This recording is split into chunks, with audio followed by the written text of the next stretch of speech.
I want to thank our witnesses today for their service to our country, service which includes their willingness to provide protected disclosures to ensure that the federal government is held accountable for wrongdoing.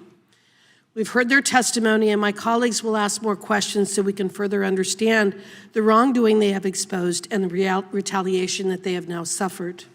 As this hearing gets underway, I want to focus on the cultural changes that have occurred within the FBI over the last 20+ years, fundamental changes that have led to the political capture of our flagship law enforcement agencies, and with the Democrats using these agencies as their own personal political hacks.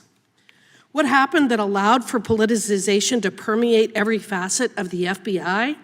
Well, there are many things, but I think we must focus on the information that was provided by retired FBI Special Agent Thomas Baker, who testified before the Select Subcommittee earlier this year.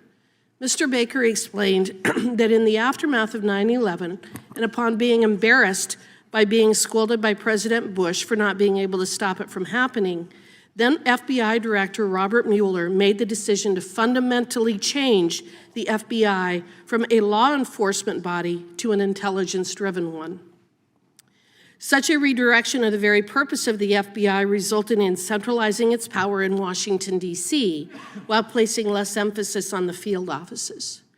Changes that replaced agent executives in the headquarters with so-called professionals from the outside, and stockpiling more and more power in D.C. and away from the country that it serves. 9/11 was a watershed moment for many reasons. It was a horrific terrorist attack on the shores of the United States of America. But our government's ultimate response is also tragic. And by eventually finding a way to target not the terrorists, but American citizens, which is where the FBI and DOJ are at this point in time. Both the DOJ and the FBI, they've used the FISA court to obtain illegitimate surveillance authority. They've targeted political campaigns with which they disagree.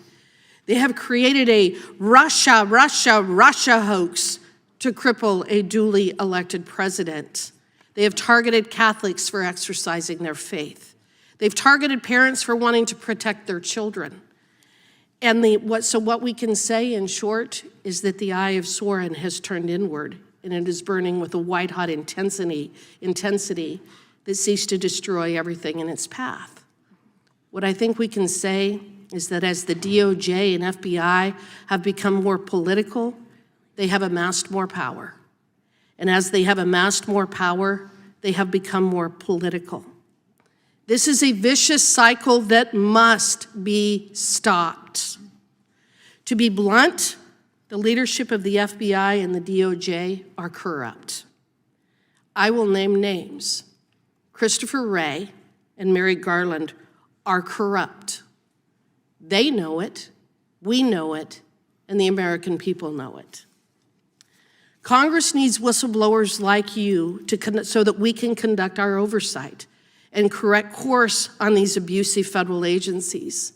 And sadly, what we've already seen and what we will continue to see today is that the Democrats will not focus on the substance of what these brave men are exposing, or engage in a discussion about how to protect our constitutional rights and institutions from the tyrants that are running these agencies.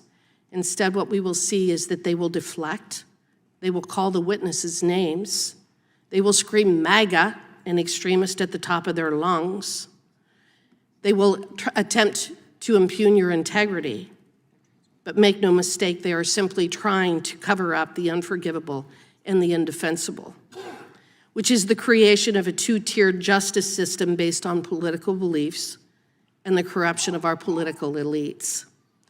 I encourage the American people to listen to these witnesses, to read the Durham report, to study what is happening with the FBI and the DOJ, and to listen and to sift through the lies and recognize that this nonsense must stop, or we're going to lose the greatest republic that's ever existed in the history of the world. Thank you for your willingness to come here. Thank you for your willingness to stand on the wall. Thank you for your willingness to tell the truth about what these agencies are doing. America thanks you as well. And with that, I yield back.